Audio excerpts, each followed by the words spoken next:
जय श्री कृष्ण मित्रों। मुश्किल समय में धैर्य रखना हमारे जीवन का महत्वपूर्ण हिस्सा है। जीवन में कई बार ऐसी परिस्थितियां आती हैं जब सब कुछ हमारे खिलाफ लगता है।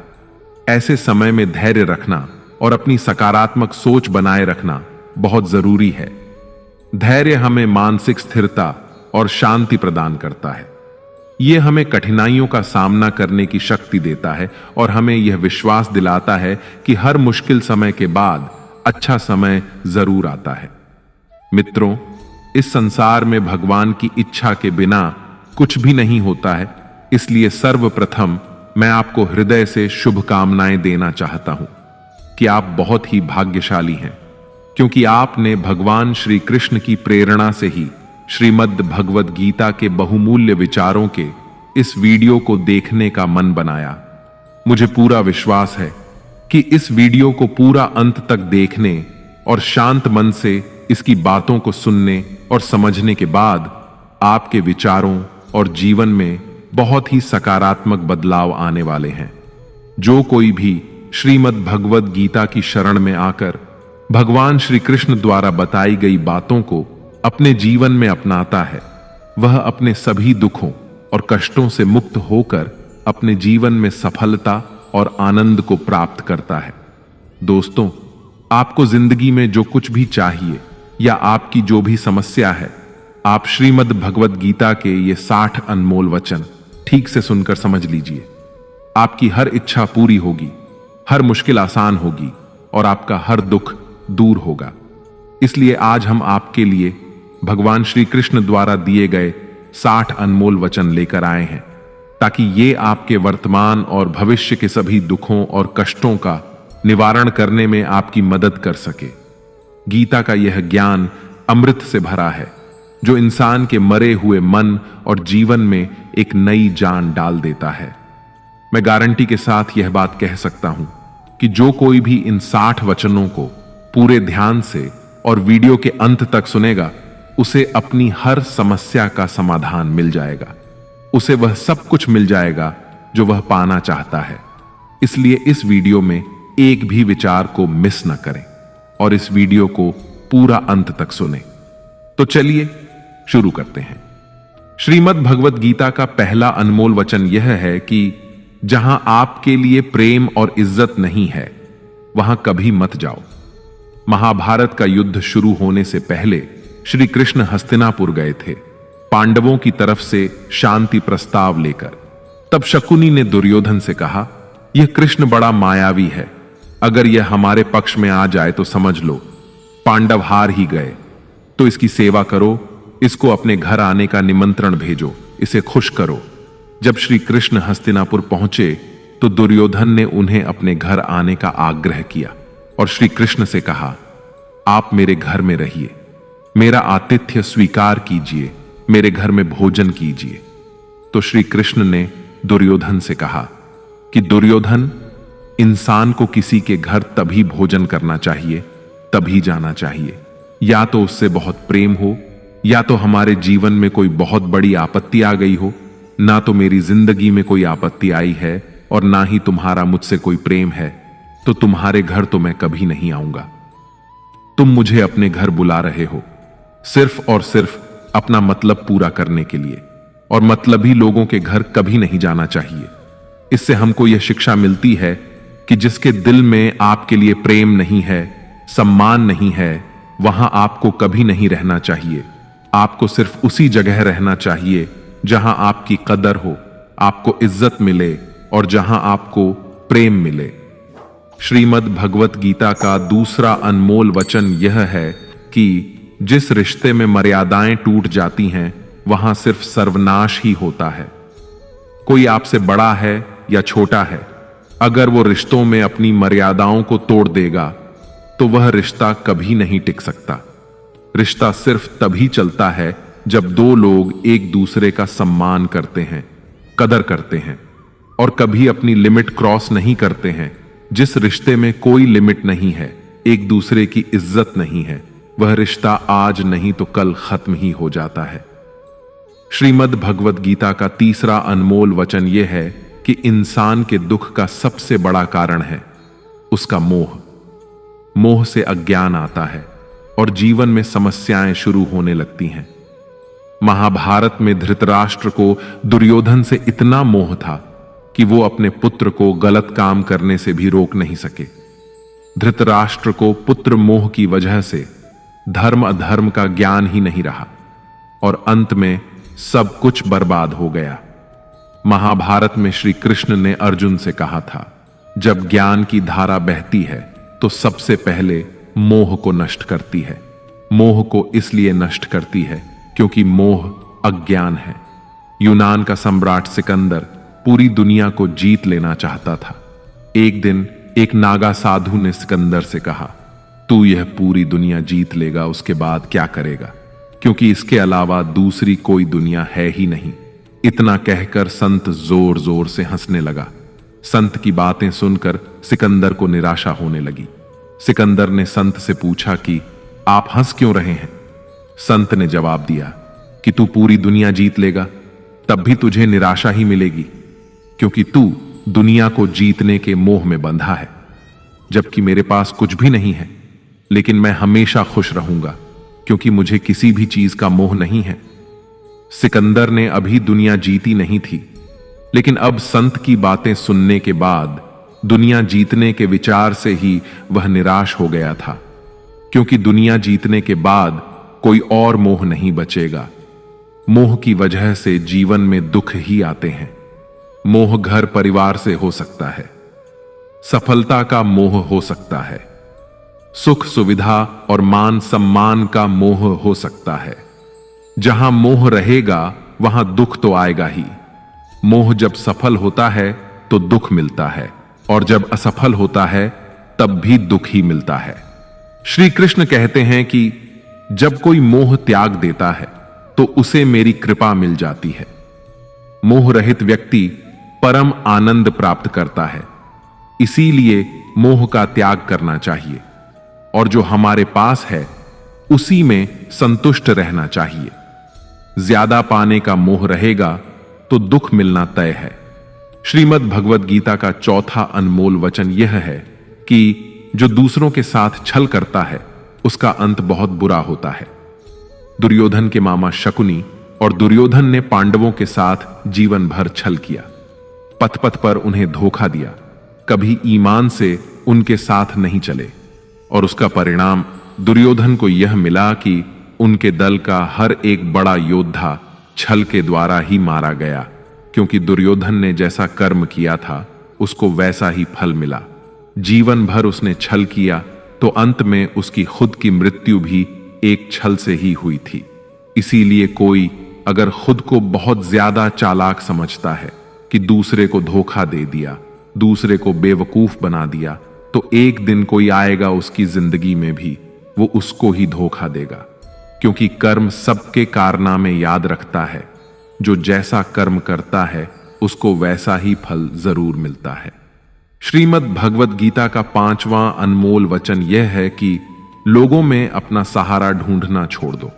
आपके मन की सबसे बड़ी कमजोरी यही होती है कि आप दूसरों में सहारा ढूंढते हैं, और यही चीज आपको कमजोर बनाती है।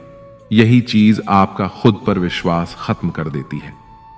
जो लोग सोचते हैं ना कि यह तो मेरा सहारा है तो मुश्किल वक्त में मुझे काम आएगा, वही लोग मुश्किल वक्त में सबसे ज्यादा दुखी और अकेले पड़ जाते हैं। आप सिर्फ ईश्वर को अपना सहारा बनाओ। देखना, जब भी कोई मुश्किल आएगी ना तो वो किसी ना किसी रूप में आकर आपकी मदद जरूर करेंगे। दुनिया को सहारा मत बनाओ। जो खुद अपने लिए सहारा ढूंढ रहे हैं वो आपका सहारा कैसे बनेंगे? तो अपना सहारा दुनिया को नहीं, ईश्वर को बनाना चाहिए। ईश्वर आपकी सुनता है या नहीं, यह आपकी श्रद्धा, विश्वास और आस्था पर निर्भर करता है।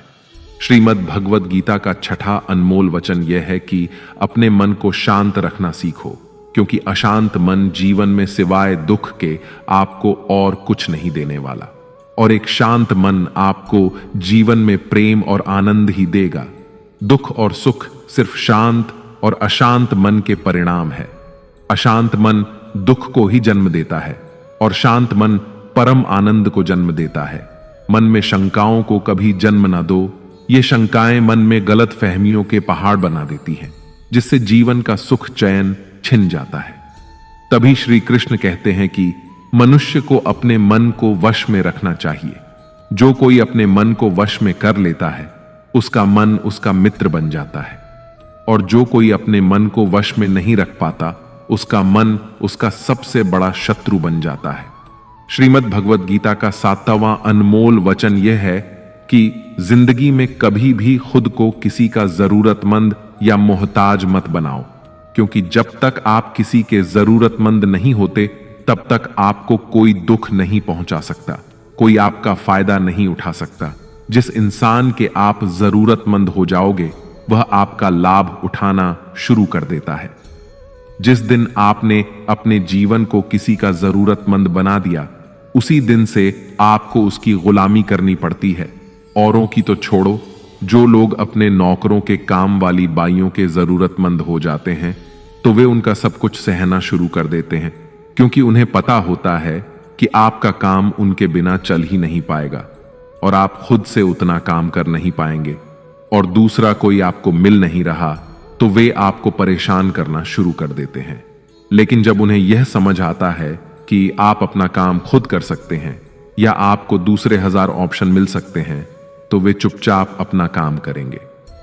अब अगर आप कोई ऐसी नौकरी करते हैं जहां आपके बॉस के गलत होते हुए भी आप उसका टॉर्चर सहते रहते हैं तो उसको पता होता है कि आप उसके जरूरतमंद हैं और वह उसका पूरा फायदा लेता है। और तो और जिस घर परिवार में आप रहते हैं अगर वहां भी आप किसी के जरूरतमंद हैं तो वह आपको पूरा चूस लेता है, क्योंकि वहां आप 24 घंटे रहते हैं, कहीं और जा ही नहीं सकते।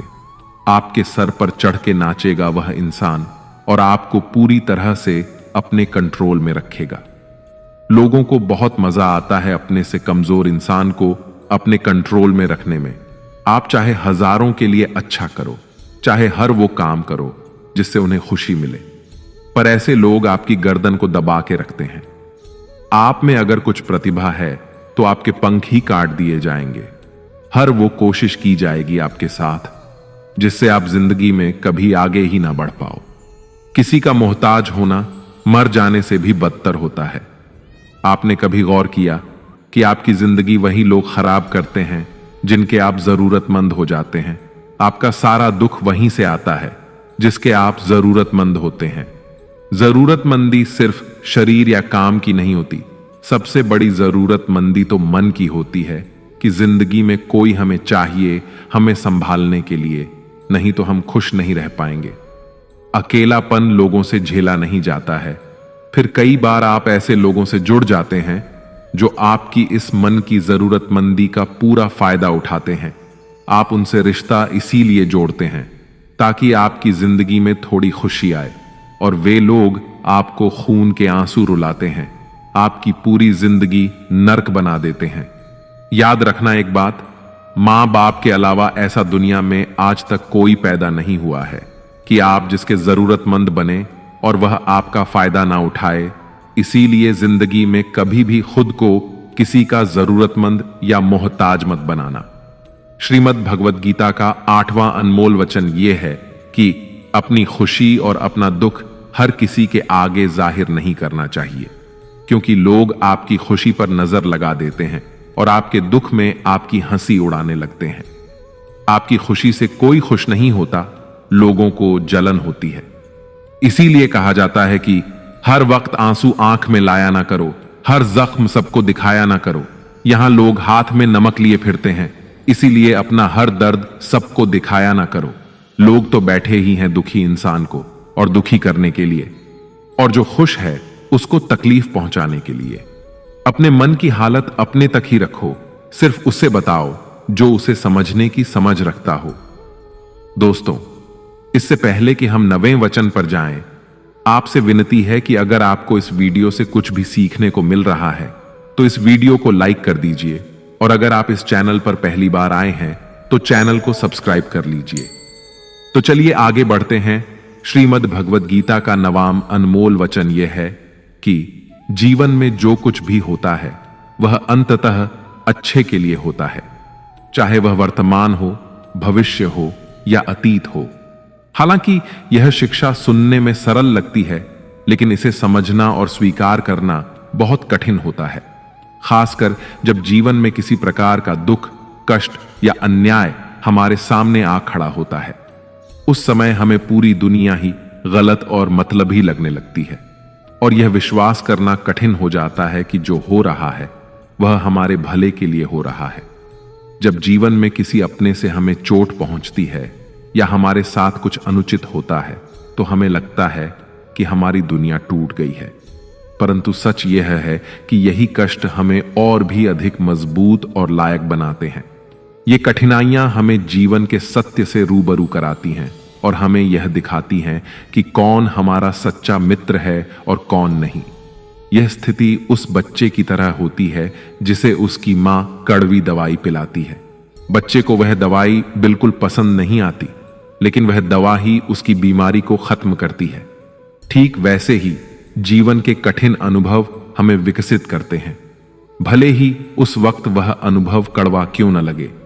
वास्तव में हम उसी को सच मानकर जीते हैं जितना हमारी समझ है और जितना हमें दिखाया या बताया गया है। लेकिन सच्चाई तब तक पूरी तरह समझ में नहीं आती जब तक हम खुद उस दुख से नहीं गुजरते। यह शिक्षा हमें यह समझने में मदद करती है कि जीवन की हर घटना, चाहे वह सुखद हो या दुखद, किसी न किसी उद्देश्य के साथ आती है और उस उद्देश्य को समझने के लिए हमें धैर्य और विश्वास बनाए रखना चाहिए। श्रीमद् भगवद गीता का 10वां अनमोल वचन यह है कि जो आपके साथ अधर्म करे, पाप करे, गलत करे, उसे दंड जरूर देना चाहिए। किसी के अत्याचार को सहन नहीं करना चाहिए। अगर आप उसे सहते हैं तो वह आपके साथ और गलत करता रहेगा। अगर आप उसे सहते हैं तो उसके पाप में आप भी भागीदार हो जाएंगे। महाभारत का युद्ध शुरू होने से पहले अर्जुन श्री कृष्ण से कहने लगे कि जिनसे मैं युद्ध करने जा रहा हूं, ये सब मेरे भाई हैं, मेरे गुरुजन हैं। मैं इनके सामने कैसे हथियार उठाऊं, इनको कैसे मारूं? तब भगवान श्री कृष्ण ने अर्जुन से कहा कि जिन्हें तुम अपना मान रहे हो वे सभी अधर्मी हैं, वे पाप के पक्ष में खड़े हैं, और अगर तुम इनका वध नहीं करोगे, इनसे युद्ध नहीं करोगे, तो समाज में और भी पाप बढ़ जाएंगे। क्योंकि जब कोई ऐसे पापियों को नहीं रोकता है तो ये और भी ज्यादा पाप करते हैं। ऐसे ही जब आपके साथ कोई गलत करता है, आपको चोट पहुंचाता है, दुख पहुंचाता है, और वही आप चुपचाप रहते हैं, तो उससे सामने वाले का मनोबल और बढ़ जाता है। वह आपको कमजोर समझने लगता है और आपके साथ गलत करने को वह अपना हक समझने लगता है।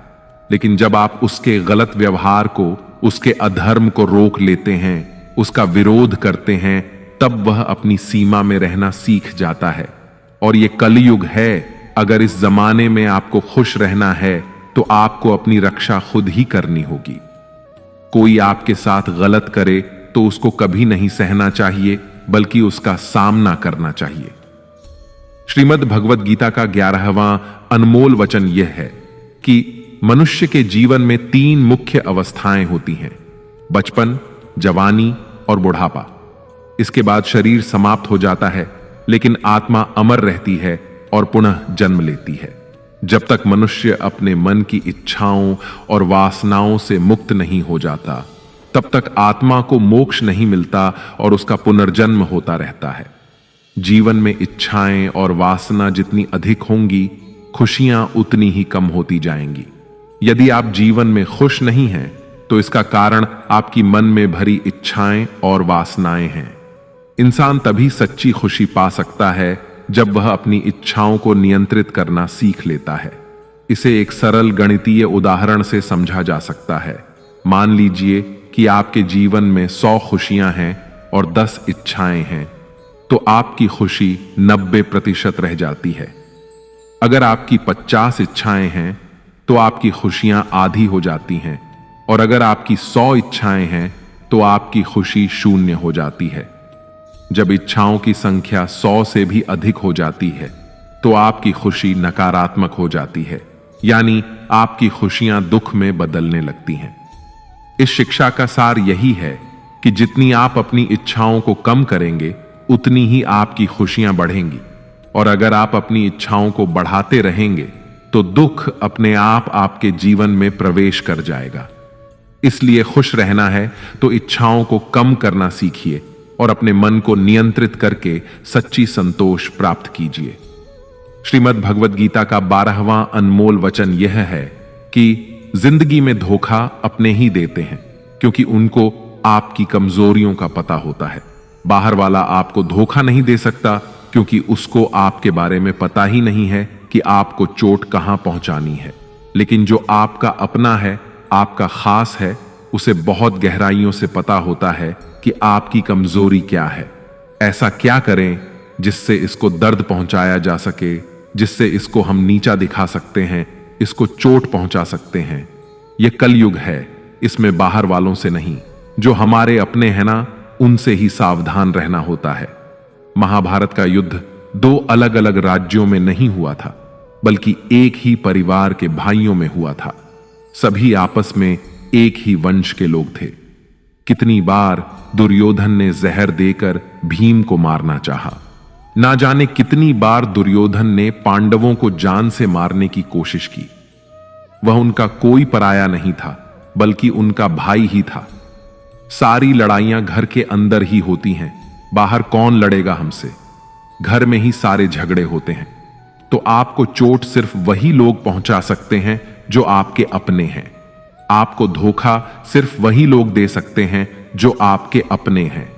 श्रीमद् भगवद गीता का 13वां अनमोल वचन यह है कि सत्य और ईश्वर की शक्ति के साथ खड़े व्यक्ति को संसार की कोई भी ताकत परास्त नहीं कर सकती, चाहे पूरी दुनिया ही उसके खिलाफ क्यों ना हो। लेकिन अंत में विजय उसी की होती है। गीता में कुल 700 श्लोक और 18 अध्याय हैं, और इसका अंतिम श्लोक यह कहता है, जहां योगेश्वर कृष्ण और धनुर्धर अर्जुन हैं, वहीं विजय, समृद्धि, नीति और दृढ़ संकल्प है। धृतराष्ट्र बार बार संजय से पूछते थे कि युद्ध में कौन जीत रहा है और कौन हार रहा है, क्योंकि उनका विश्वास था कि उनके पक्ष में भीष्म पितामह, गुरु द्रोणाचार्य और कर्ण जैसे महाबली खड़े हैं।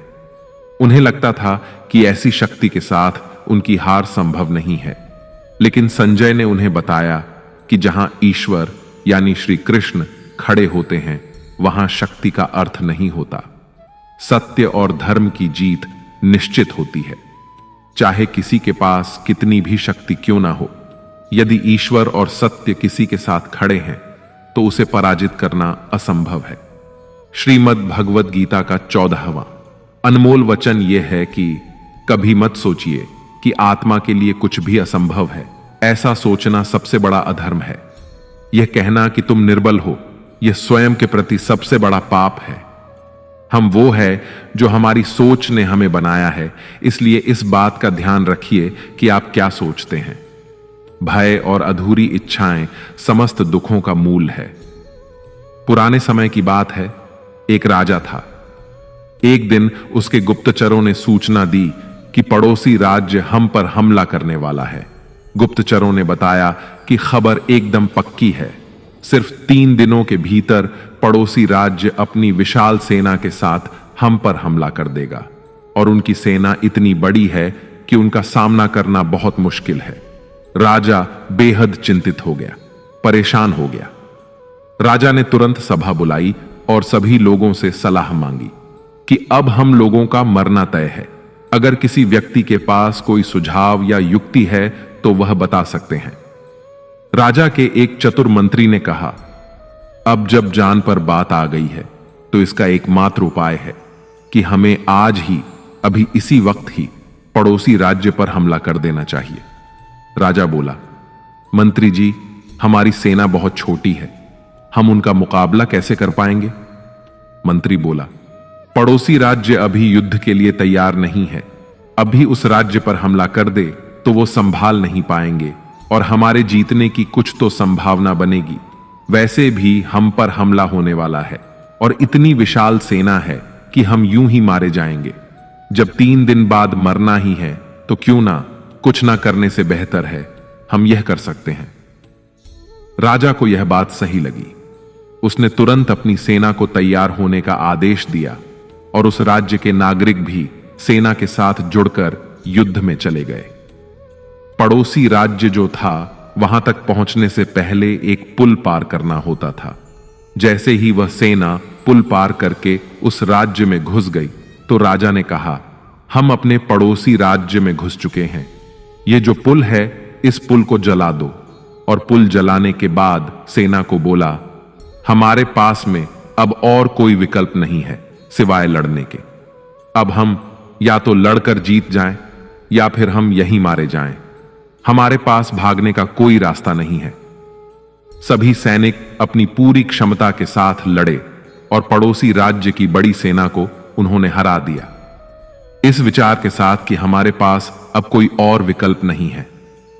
इस कहानी से सीख मिलती है कि जब आपके पास में रास्ता सिर्फ एक होता है कि अगर यह नहीं किया तो मर जाएंगे, बर्बाद हो जाएंगे, तो संभावना बढ़ जाती है उसमें कामयाब होने की।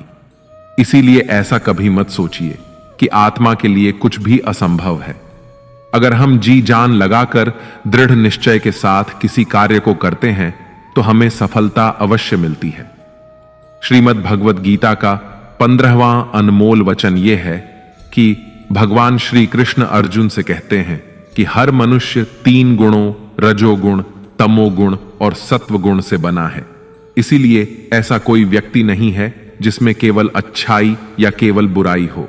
हर व्यक्ति में अच्छाइयां और बुराइयां दोनों होती हैं। यदि आप चाहें तो आप सबसे अच्छे इंसान में भी बुराई ढूंढ सकते हैं और यदि चाहें तो सबसे बुरे इंसान में भी अच्छाई देख सकते हैं। इसलिए यदि आपको लगता है कि आपके भीतर कुछ कमियां हैं और इसी कारण आप जीवन में आगे नहीं बढ़ पा रहे हैं तो यह आपकी सबसे बड़ी गलतफहमी है। साथ ही लोगों की बातों पर ध्यान देने की जरूरत नहीं है, क्योंकि आजकल अधिकतर लोग ऐसे दृष्टिकोण से दूसरों को देखते हैं जहां उन्हें दूसरों की केवल बुराइयां नजर आती हैं और अपनी केवल अच्छाइयां। अगर कोई आपकी आलोचना करता है तो उसकी चिंता मत करें। जो चीजें आपके नियंत्रण में हैं, जिन्हें आप सुधार सकते हैं, उन पर काम करें और खुद को बेहतर इंसान बनाएं। लेकिन जो चीजें प्राकृतिक रूप से आपके वश में नहीं हैं, उनके बारे में चिंता करके दुखी होने का कोई लाभ नहीं है। यह शिक्षा हमें आत्मसंवर्धन की प्रेरणा देती है। अपने गुणों को निखारें, लेकिन उन चीजों के बारे में परेशान न हो जिन्हें आप बदल नहीं सकते। अपनी कमजोरियों को स्वीकार करके ही आप एक मजबूत और सशक्त व्यक्ति बन सकते हैं। श्रीमद् भगवत गीता का 16वां अनमोल वचन यह है कि वो इंसान जिंदगी में सफल माना जाएगा जो अंदर से हमेशा खुश रहता है। बाहर से तो सभी खुश दिखाई देते हैं, लेकिन अंदर से इंसान अशांति से भरा रहता है। बहुत पैसा कमा लिया, कामयाबी हासिल कर ली, लेकिन वह कामयाबी असली नहीं। असली कामयाबी तब मानी जाएगी जब आपका मन खुश रहता है। खुशी प्राप्त करने के लिए हम पूरा जीवन भौतिक संसाधनों को जुटाने में लगे रहते हैं। धन, गाड़ी, बंगला इत्यादि प्राप्त करने की दौड़ में लगे रहते हैं कि इन्हें प्राप्त करने से हमें खुशी मिलेगी। लेकिन वास्तविकता में ऐसे भौतिक संसाधनों को प्राप्त करके मिलने वाली खुशी थोड़े ही समय के लिए होती है। जैसे ही हमें वो संसाधन मिलता है, हमारा मन दूसरे संसाधन को प्राप्त करने के लिए परेशान होने लगता है। इसीलिए भगवत गीता में भगवान श्री कृष्ण कहते हैं कि मनुष्य वास्तव में खुशी तभी प्राप्त कर सकता है जब वह अपनी इच्छाओं को वश में करके और उनका त्याग करके आध्यात्मिक पथ पर आगे बढ़ता हुआ भगवत प्राप्ति के लिए प्रयास करता है, ईश्वर की भक्ति करता है। ऐसा मनुष्य जो सभी कामनाओं से रहित होकर सुख और दुख को समान भाव से देखता है, वह भीतर से आनंद और संतोष को प्राप्त करता है। श्रीमद् भगवत गीता का 17वां अनमोल वचन यह है कि मनुष्य को हमेशा अपने कर्म पर ध्यान लगाना चाहिए, न कि इस बात पर कि लोग क्या कहेंगे या लोग क्या सोचेंगे। क्योंकि जब हम इस बात की परवाह करते हैं कि लोग क्या सोचेंगे, तब हम अपना कार्य ठीक से नहीं कर पाते। एक बार एक फल वाला बाजार में बैठकर फल बेच रहा था। उसने अपने पीछे एक बोर्ड लगाया हुआ था जिस पर उसने चौक से लिख रखा था कि यहां ताजे फल बेचे जाते हैं। एक ग्राहक ने उससे कहा, हमें मालूम है तुम यहां बैठे हो, वहां नहीं, इस लाइन में से, इस पंक्ति में से यहां मिटा दो। फल वाले ने शब्द मिटा दिया और अब बचा ताजे फल बेचे जाते हैं। एक दूसरा ग्राहक बोला, हम जानते हैं तुम ताजे फल बेचते हो, कोई सड़े हुए तो नहीं बेचते, इसलिए इस वाक्य से ताजे मिटा दो। फल वाले ने ताजे भी मिटा दिया और बोर्ड पर बचा कि फल बेचे जाते हैं। अब तीसरा ग्राहक आया और कहने लगा कि हमें दिख रहा है कि तुम फल ही बेच रहे हो, इसे लिखने की क्या जरूरत है, इसमें से फल को हटाओ। फल वाले ने वैसा ही किया और अब बचा था कि बेचे जाते हैं। तब एक और ग्राहक आया और उसने बोर्ड को पढ़कर फल वाले से कहा, पीछे क्या लिख रखा है, बेचे जाते हैं, हमें पता है तुम बेचने के लिए ही बैठे हो, कोई मुफ्त में थोड़ी ना बांट रहे हो, चलो मिटाओ इसे। बेचारे फल वाले ने जो बचे कुचे शब्द थे वह भी मिटा दिए और अब वह बोर्ड खाली हो गया। तब एक और व्यक्ति आया और फल वाले को बोला, पागल हो गए हो क्या, इस बोर्ड पर तुमने कुछ लिखा क्यों नहीं है? इसीलिए दोस्तों, दुनिया में हर एक इंसान की अपनी एक राय होती है और इंसान दूसरों को सलाह देने में माहिर होता है। हम यह नहीं कह रहे हैं कि आप किसी की सलाह ना सुने, बस यह कह रहे हैं कि उनकी राय सुनते सुनते अपनी राय ना भूल जाए। इसलिए हारे हुए की सलाह सुनिए और जीते हुए का तजुर्बा, लेकिन दिमाग खुद का लगाइए। डरिए मत कि हम गलती कर बैठे तो क्या होगा, क्योंकि गलतियों से ही सीखोगे। गलतियों से खुद का तजुर्बा तो आएगा, आज हारोगे तो कल जीतोगे भी। अरे लोग हमारे बारे में क्या सोचते हैं, यह भी अगर हम ही सोचेंगे तो फिर वो लोग क्या सोचेंगे। इसीलिए कहते हैं, सबसे बड़ा रोग क्या कहेंगे लोग। श्रीमद् भगवद गीता का 18वां अनमोल वचन यह है कि जीवन में हमें मित्रता हमेशा सोच समझ कर करनी चाहिए और जिसे भी अपना मित्र बनाए उसका साथ हमेशा निभाना चाहिए। महाभारत में ऐसे कई मित्र थे जिन्होंने अपनी ही सेना के साथ विश्वासघात किया। ऐसे भी कई लोग थे जो ऐन वक्त पर पाला बदलकर कौरवों या पांडवों के साथ चले गए। शल्य और युयुत्सु इसके उदाहरण हैं। इसीलिए कहते हैं कि कई बार दोस्त के भेष में दुश्मन हमारे साथ आ जाते हैं और हमसे कई तरह के राज्य लेते रहते हैं। कुछ ऐसे भी दोस्त होते हैं जो दोनों तरफ होते हैं, जैसे कौरवों का साथ दे रहे भीष्म, द्रोण और विदुर ने अंततः युद्ध में पांडवों का ही साथ दिया।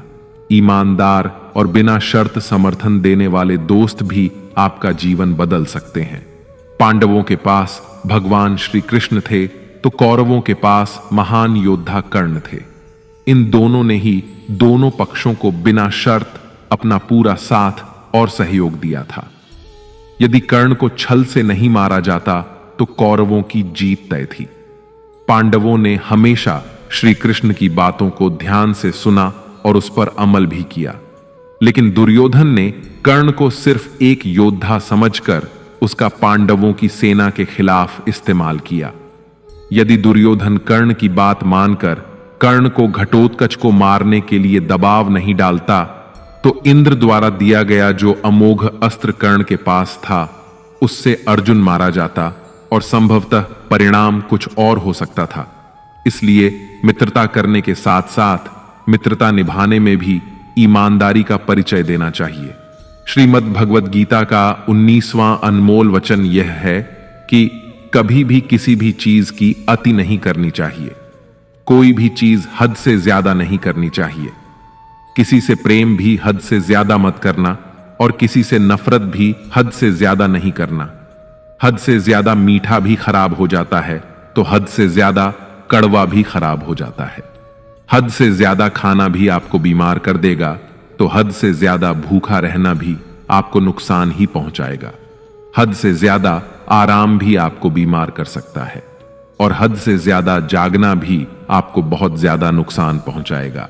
इसीलिए जीवन को संतुलन के साथ जीना चाहिए। जैसे ही आप संतुलन को खो देते हैं वैसे ही आपके जीवन में कोई ना कोई छोटी या बड़ी दुर्घटना हो जाती है। श्रीमद् भगवद गीता का 20वां अनमोल वचन यह है कि मनुष्य को अपने कर्मों का फल भोगना ही होता है। जो बोया है वही काटोगे। यदि आपने मां बाप की सेवा की है तो ही आपकी संतान बुढ़ापे में आपकी सेवा करेगी, वरना कोई पानी पिलाने वाला भी पास नहीं होगा।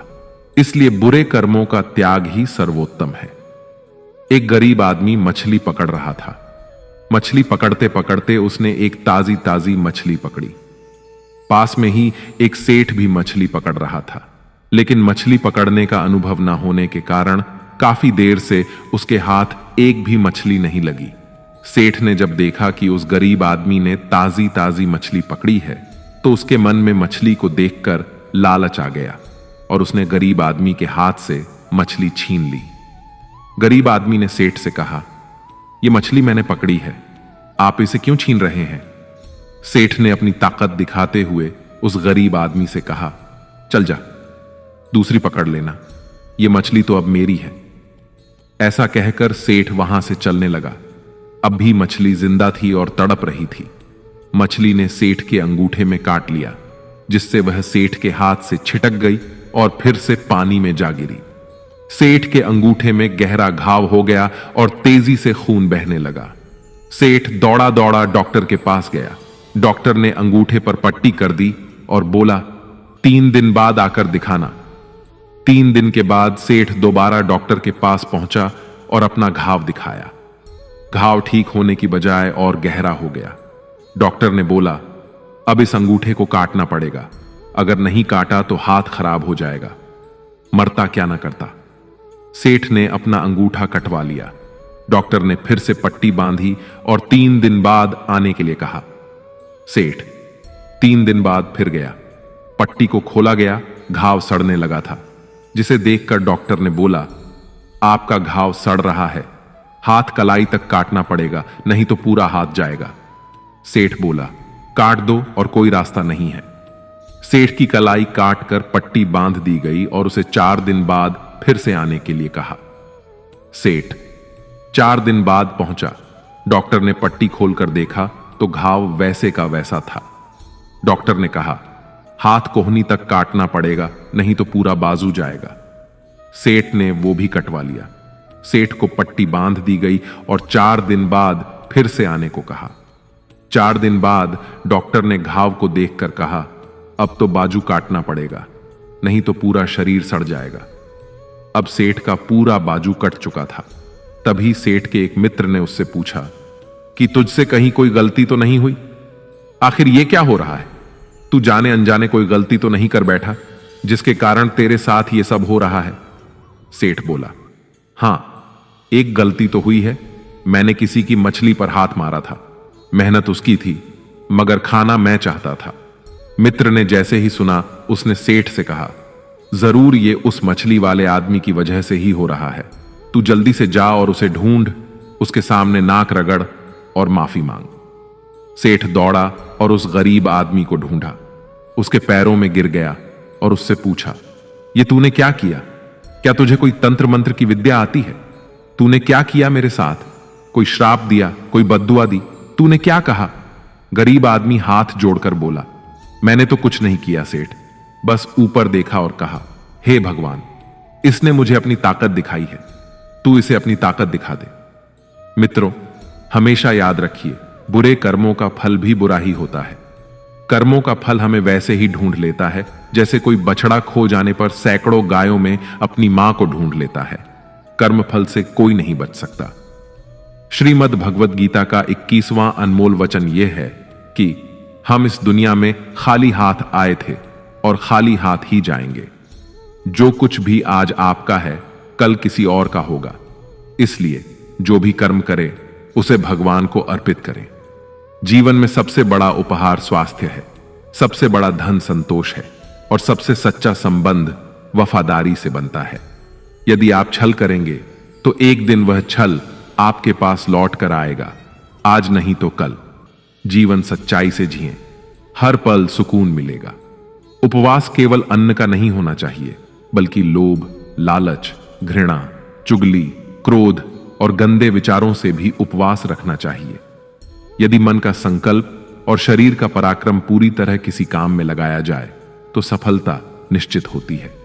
भाग्य का इंतजार करने के बजाय कर्मों का तूफान पैदा करें, दरवाजे अपने आप खुल जाएंगे। क्रोध की अवस्था में भ्रम उत्पन्न होता है और भ्रम बुद्धि का नाश करता है। जब बुद्धि नष्ट हो जाती है तो व्यक्ति का पतन निश्चित है।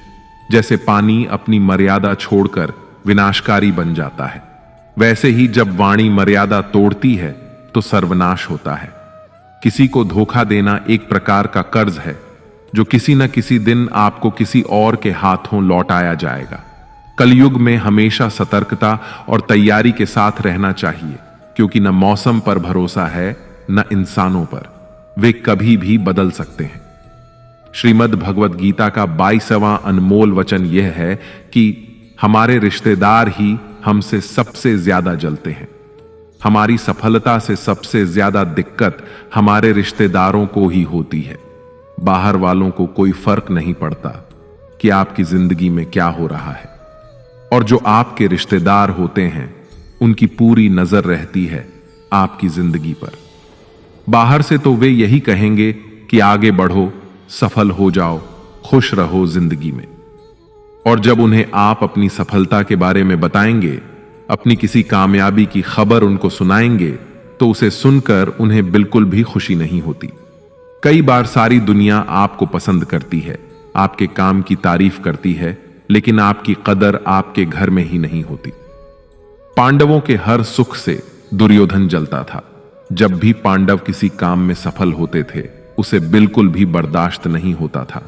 दुर्योधन हर प्रयास करता था पांडवों को नीचा गिराने का, जितना हो सके उन्हें दुखी करने का, और यही भाइयों की आपसी जलन महाभारत के युद्ध की वजह बनी, जिसमें न जाने कितने अनगिनत लोग मारे गए। बाहर वालों को क्या फर्क पड़ता है कि आप कैसी जिंदगी जीते हैं, लेकिन ये जो रिश्तेदार होते हैं, ये जो करीबी लोग होते हैं, मजाल है जो इन्हें आपकी खुशी बर्दाश्त हो जाए। सबसे खतरनाक होते हैं ये लोग, क्योंकि ये बाहर से बहुत मीठा बोलते हैं, आपको अच्छे अच्छे शब्द कहते हैं, लेकिन आपकी पीठ पीछे ये आपसे जरा भी खुश नहीं होते।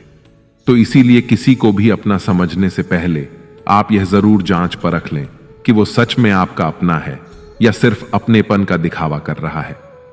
श्रीमद् भगवद गीता का 23वां अनमोल वचन यह है कि जो व्यक्ति अपने कार्यों को समय पर पूरा नहीं करता और समय का महत्व नहीं समझता, उसकी पूरी जिंदगी व्यर्थ में ही समाप्त हो जाती है। समय ही जीवन की असली पूंजी है, और यदि आप इसे निरर्थक कार्यों में बर्बाद कर देते हैं तो जीवन में आपको कुछ भी सार्थक प्राप्त नहीं होगा। यदि आप जीवन में कुछ पाना चाहते हैं तो समय की कद्र करना अत्यंत आवश्यक है। समय का सही उपयोग आपको न केवल सफलता की ओर ले जाता है, बल्कि जीवन को भी सही दिशा में आगे बढ़ाता है। समय बीतने पर लौट कर नहीं आता, इसलिए हमें इसका सदुपयोग करते हुए अपने लक्ष्यों को पूरा करने के लिए निरंतर प्रयास करना चाहिए। श्रीमद् भगवद गीता का 24वां अनमोल वचन यह है कि डर धारण करने से भविष्य के दुख का निवारण नहीं होता है। डर से तो चिंताएं ही बढ़ती हैं, जो मन का सुख चैन सभी छीन लेती है। किसका डर है तुम्हें? कौन तुम्हें मार सकता है? तुम शरीर नहीं हो, शरीर तो तुम्हारा मात्र एक साधन है अपने कर्मों को सिद्ध करने का। तुम एक आत्मा हो जो कि अमर है। अर्जुन युद्ध में अपने बंधु बांधव से लड़ना नहीं चाहते थे, लेकिन श्री कृष्ण ने समझाया कि जब किसी विवाद का हल शांतिपूर्ण तरीके से नहीं होता तो फिर युद्ध ही एकमात्र विकल्प बच जाता है। कायर लोग युद्ध से पीछे हटते हैं। युद्ध भूमि पर पहुंचने के बाद भी अर्जुन युद्ध नहीं करना चाहता था। तब भगवान श्री कृष्ण ने उससे कहा कि ना कोई मरता है और ना कोई मारता है, सभी निमित्त मात्र हैं। आत्मा अजर और अमर है, इसीलिए मनुष्य को डरना नहीं चाहिए, अपितु अपने नियत कर्मों को निडरता के साथ संपन्न करना चाहिए। श्रीमद् भगवद गीता का 25वां अनमोल वचन यह है कि जिसे आप सबसे ज्यादा महत्व दोगे वो ही आपको कभी महत्व नहीं देंगे। आपने कभी गौर किया है कि आपका अपमान कौन लोग करते हैं? वो ही जिसे आप सबसे ज्यादा, हद से ज्यादा महत्व देते हैं। दूसरों की इज्जत करना अच्छी बात है, पर दूसरों की अगर बहुत ज्यादा इज्जत करेंगे तो उनकी नजर में आपकी इज्जत खत्म हो जाती है। इसलिए किसी को भी कभी भी अपना सब कुछ नहीं बनाना चाहिए कि तुम ही मेरे सब कुछ हो। जैसे ही आप किसी को अपना सब कुछ बना लेते हैं तो आप उसके लिए कुछ भी नहीं रह जाते। इसलिए लोगों को इज्जत उतना ही देना चाहिए जितना वे हजम कर सके। हद से ज्यादा इज्जत देना आपकी ही बेइज्जती करवा सकता है। श्रीमद् भगवत गीता का 26वां अनमोल वचन यह है कि जो मुश्किल वक्त में, जो दुख के समय में आपका साथ दे, सिर्फ वही आपका अपना है। बाकी तो अपनेपन का नाटक करने वाले बहुत से लोग होते हैं। बड़ी बड़ी बात करने वाले बहुत लोग होते हैं कि हम आपसे बहुत प्रेम करते हैं, कोई भी दुख हो, कोई भी तकलीफ हो, हमें याद कर लेना। लोग दुख उठाने की बात करते हैं, लोग आने जाने की बात करते हैं, हाथ मिलाना तो ठीक से नहीं जानते और दिल मिलाने की बात करते हैं। जब सच में आपकी जिंदगी में तकलीफ आएगी ना, तब आपको समझ में आ जाएगा कि आपका साथ देने के लिए कौन खड़ा है और कौन भाग गया। उस समय सारे लोग भाग जाते हैं, क्योंकि लोगों को पता होता है कि यह व्यक्ति हमारे पास आया तो हमसे मदद ही मांगेगा और वह हमें कुछ दे नहीं पाएगा। लोग आपसे सिर्फ तभी रिश्ता रखते हैं जब आप उन्हें कुछ दे सकते हैं और आपसे उन्हें कुछ फायदा हो सकता है। लेकिन जब लोगों को यह पता चल जाता है, यह समझ में आ जाता है कि उनको आपसे कोई फायदा नहीं होने वाला, बल्कि उनको तो आपकी मदद करनी पड़ेगी, तो वे आपको दूर से ही देखकर भाग जाते हैं। इसलिए जो आपके मुश्किल वक्त में आपके साथ खड़ा हो, सिर्फ वही आपका अपना होता है। बाकी इस दुनिया में सब पराये होते हैं, क्योंकि सिर्फ अपना अपना कह देने से कोई अपना नहीं हो जाता, बल्कि अपना तो वह होता है जो दुख के समय में आपका साथ दे। श्रीमद् भगवत गीता का 27वां अनमोल वचन यह है कि आप संसार से जितना प्रेम लगाओगे, जितना लगाव, जितना मोह लगाओगे, उतना ही जीवन में दुख और पीड़ा का अनुभव करोगे। आपके सारे दुखों का कारण किसी को अपना मानना है। आप कभी गौर करना, आपकी जिंदगी के सारे दुख, सारी तकलीफें, सारी चिंताएं वहीं से आते हैं जहां आपका अपनापन होता है कि यह मेरा है, यह मेरा अपना है। यहीं से आपकी जिंदगी में दुख का आना शुरू हो जाता है। जिंदगी में जब हम किसी चीज को, किसी इंसान को, किसी रिश्ते को, किसी काम को अपना मान लेते हैं, मेरा मान लेते हैं, वहीं से सारे दुखों की शुरुआत होती है, वहीं से हर तकलीफ की शुरुआत होती है। इसीलिए भगवान श्री कृष्ण कहते हैं कि अगर दुखों और निराशाओं से मुक्ति चाहते हो तो इस संसार के मोह में मत उलझो, मेरी भक्ति करो और मुझसे ही प्रेम करो। मैं तुम्हें इस संसार के सभी दुखों से मुक्त करके मोक्ष प्रदान करूंगा। श्रीमद् भगवत गीता का 28वां अनमोल वचन यह है कि मनुष्य को कभी भी बदले और घृणा की भावना अपने मन में नहीं रखनी चाहिए और ना ही अपने भाग्य को कोसना चाहिए, क्योंकि इस तरह वह अपना संपूर्ण जीवन बर्बाद कर लेता है।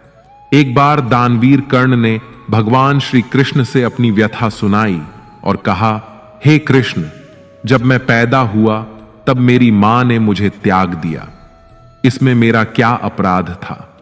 द्रोणाचार्य ने मुझे शिक्षा देने से मना कर दिया क्योंकि वह मुझे क्षत्रिय नहीं मानते थे, इसमें भी मेरा क्या अपराध? और द्रौपदी के स्वयंवर में मुझे अपमानित किया गया क्योंकि मैं राज परिवार का हिस्सा नहीं हूं, भला इन सब में मेरा क्या अपराध था? जवाब में श्री कृष्ण ने कहा, हे कर्ण, जरा ध्यान से सुनो। जब मेरा जन्म हुआ तब मैं कारागार में था और मेरे पैदा होते ही मेरी मृत्यु मेरी प्रतीक्षा कर रही थी। जिस रात मेरा जन्म हुआ था उस रात मुझे मेरे माता पिता से अलग होना पड़ा। मेरा बचपन गरीबी और अभावों में बीता और मुझे हर वह काम करना पड़ा जो एक गरीब परिवार में करना होता है। गायों का गोबर मैं अपने हाथों से उठाता था। जब मैं चल भी नहीं सकता था तब मुझ पर प्राण घातक हमले किए गए। मुझे मारने की बार बार कोशिशें की गई। मेरे पास बचपन में ना तो शिक्षा थी, ना ही महल, ना कोई गुरुकुल था, ना ही कोई विशाल सेना थी। लेकिन तब भी मेरे मामा मुझे उनका सबसे बड़ा शत्रु मानते थे। मेरा भी जीवन कई चुनौतियों से गुजरा है। यह बात इतनी महत्वपूर्ण नहीं है कि जीवन में कितनी बार अपमानित होना पड़ रहा है, पर यह महत्वपूर्ण है कि आप उस अपमान का जवाब कैसे दे रहे हैं। आपके पास ज्ञान है जिसका आप उपयोग कर रहे हैं या नहीं, और इन सब चुनौतियों को पार करके कैसे आप आगे जाते हैं, यह बात सबसे अधिक महत्वपूर्ण है। महाभारत में जिस तरह से कर्ण की जिंदगी में उतार चढ़ाव आए, उससे यही सीख मिलती है कि इस क्रूर दुनिया में अपना अस्तित्व बनाए रखना कितना मुश्किल होता है। इसीलिए समय के हिसाब से बदलना जरूरी होता है, लेकिन वह बदलाव ही उचित है जिसमें सभी का हित हो। कर्ण ने खुद को बदलकर अपने जीवन का लक्ष्य तो हासिल कर लिया, लेकिन वे फिर भी महान नहीं बन सके, क्योंकि उन्होंने अपनी शिक्षा का उपयोग समाज से बदला लेने की भावना से किया। बदले की भावना से किया गया कोई भी कार्य आपके समाज का हित नहीं कर सकता।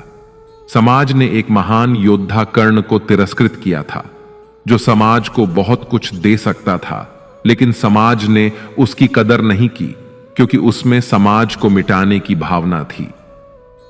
कर्ण के लिए शिक्षा का उद्देश्य समाज की सेवा करना नहीं था, अपितु वो अपने सामर्थ्य को आधार बनाकर समाज से अपने अपमान का बदला लेना चाहता था।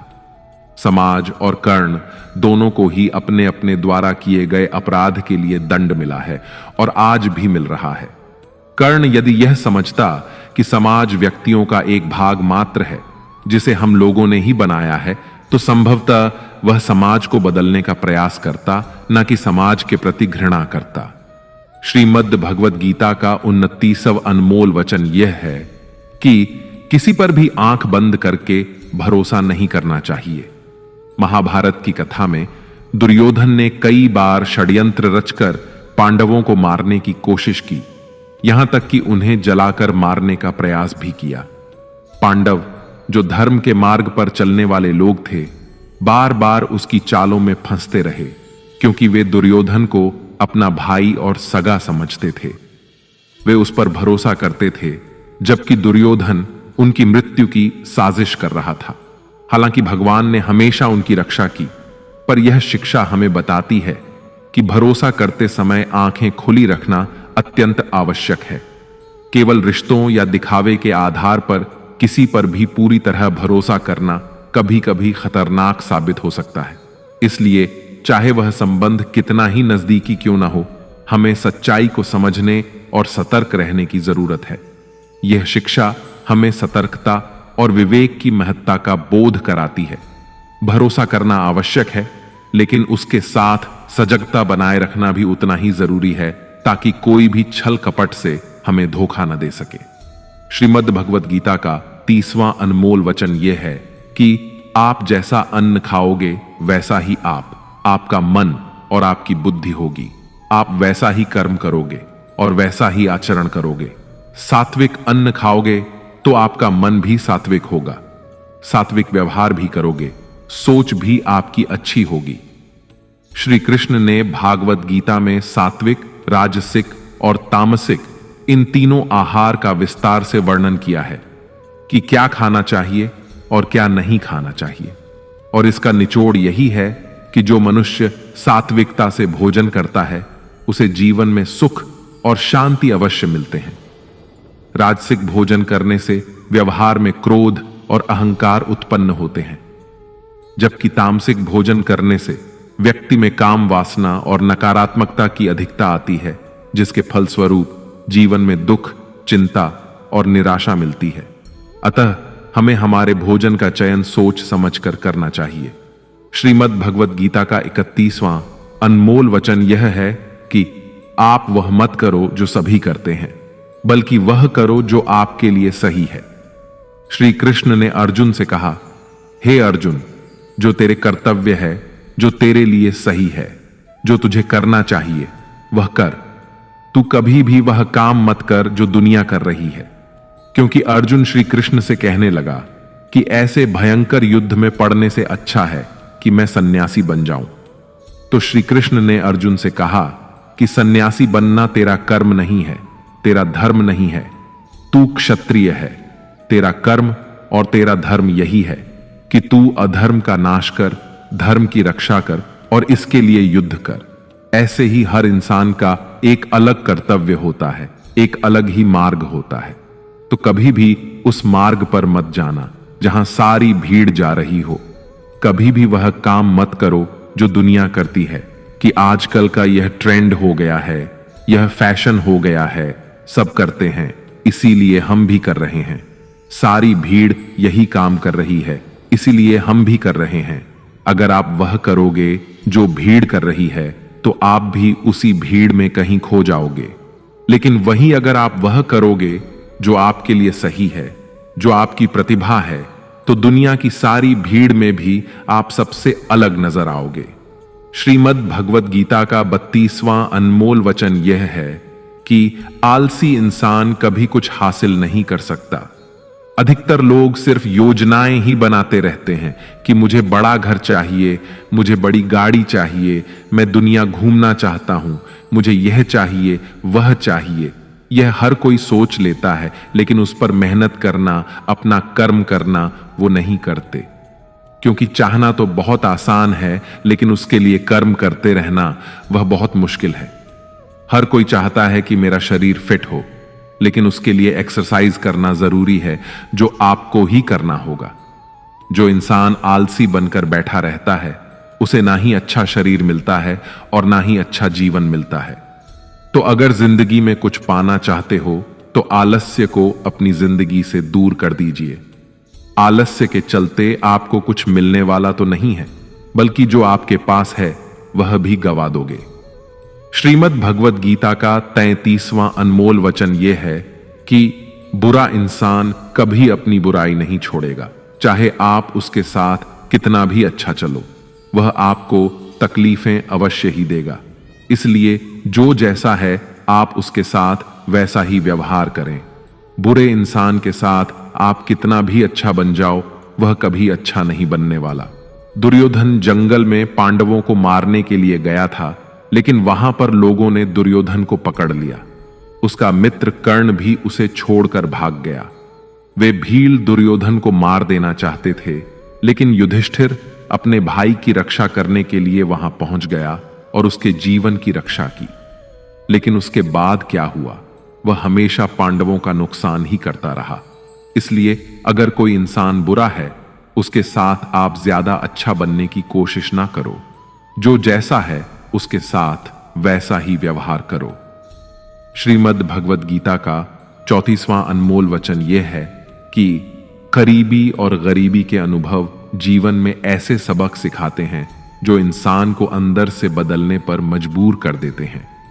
जिस तरह से आप दूसरों से बात करते हैं, उसी तरह से दूसरों की बात भी सुनने की आदत डालनी चाहिए। इस शिक्षा में भगवान को सबसे करीबी दोस्त बनाने की सलाह दी जाती है, क्योंकि परमात्मा ही एकमात्र ऐसा साथी है जो तब भी हमारे साथ रहता है जब सारी दुनिया हमें छोड़ देती है। इसीलिए आपको ऐसे लोगों से दोस्ती करनी चाहिए जो आपको बेहतर बनने के लिए प्रेरित करें, जो आपकी परवाह करें और आपको घर जैसा महसूस कराए। सच्चे दोस्त वे होते हैं जो आपकी सहायता करते हैं और आपको समझते हैं। मृत्यु के समय आपकी कोई भी नहीं सुनेगा, केवल आपके कर्म ही यह निर्धारित करेंगे कि आपको किस दिशा में ले जाया जाएगा। इस शिक्षा का एक और महत्वपूर्ण पहलू यह है कि जीवन की चुनौतियों से भागना नहीं चाहिए और न ही भाग्य या ईश्वर की इच्छा का बहाना बनाना चाहिए। धैर्य बनाए रखें, क्योंकि सही समय आने तक आपको खुद को स्थिर और मजबूत रखना होगा।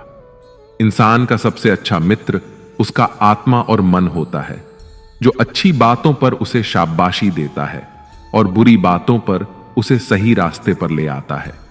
इसीलिए अपने कर्मों पर ध्यान दें और अपने आत्मा और मन को सबसे अच्छा साथी माने, क्योंकि वे ही आपको जीवन में सही दिशा दिखाएंगे। श्रीमद् भगवत गीता का 35वां अनमोल वचन यह है कि कई बार लोग कहते हैं, मेरा तो समय ही खराब चल रहा है, मुझे नहीं समझ आता कि मैं क्या करूं, कैसे अपने बुरे समय को अच्छे समय में बदलूं। सच तो यह है कि आपको एक चीज जो बुरे समय में जरूर करनी चाहिए और बहुत से लोग यह चीज करना छोड़ देते हैं। चलिए इसे समझते हैं एक कहानी के माध्यम से। एक बार एक बहुत ही गरीब किसान था। वो गरीब था, मेहनती था, मगर खुश था। वह सुबह उठकर केवल 10 मिनट मंदिर में जाकर भगवान के आगे हाथ जोड़कर प्रार्थना करता था। उस किसान की पत्नी भी हर रोज किसान के साथ मंदिर जाती। प्रार्थना करके वह सारा दिन अपने खेतों में काम करता। उसका जीवन बहुत ही अच्छा चल रहा था। अपनी मेहनत की कमाई से वह कुछ ज्यादा तो नहीं कमा पाता था, लेकिन फिर भी जितना कमाता था उसमें भी कुछ पैसे लोगों की भलाई में लगा देता था। एक बार उनके गांव में एक बीमारी फैल गई। किसान का इकलौता लड़का बहुत बीमार हो गया। किसान के गांव में इस बीमारी के इलाज के लिए कोई अच्छा डॉक्टर नहीं था। पास के शहर में उस लड़के को ले जाया गया। शहर के इस अस्पताल का इलाज बहुत ही महंगा था। उस बेचारे किसान के लिए अस्पताल के डॉक्टर की फीस, दवाइयों का खर्चा आदि दे पाना बहुत ही मुश्किल था। किसान दिन प्रतिदिन हिम्मत हारता जा रहा था। एक दिन अस्पताल में बैठे बैठे वह इतना हताश हो गया कि वह जोर जोर से रोने लगा और कहने लगा, पता नहीं किस चीज का बदला ले रहा है भगवान। कभी वह खुद को कोसता है तो कभी परमात्मा को। किसान की पत्नी को अटूट विश्वास था, पर किसान को आशा की कोई किरण नजर नहीं आ रही थी। अस्पताल के कुछ दूरी पर एक मंदिर था। किसान की पत्नी उस मंदिर में हर रोज प्रार्थना करने जाती, पर किसान का दिल नहीं करता। डॉक्टर ने किसान से कहा, उसके बच्चे के इलाज के लिए 10,000 रुपयों की आवश्यकता है। किसान के लिए इतनी बड़ी रकम इकट्ठा कर पाना असंभव था। किसान की पत्नी अब भी मंदिर जाती। वह भगवान के आगे हाथ जोड़कर प्रार्थना करती कि उसका पुत्र ठीक हो जाए। एक दिन मंदिर में एक सेठ आया। उसने किसान की पत्नी को बताया कि उसने किसान की बात उस दिन अस्पताल में सुनी जिस दिन किसान रो रहा था।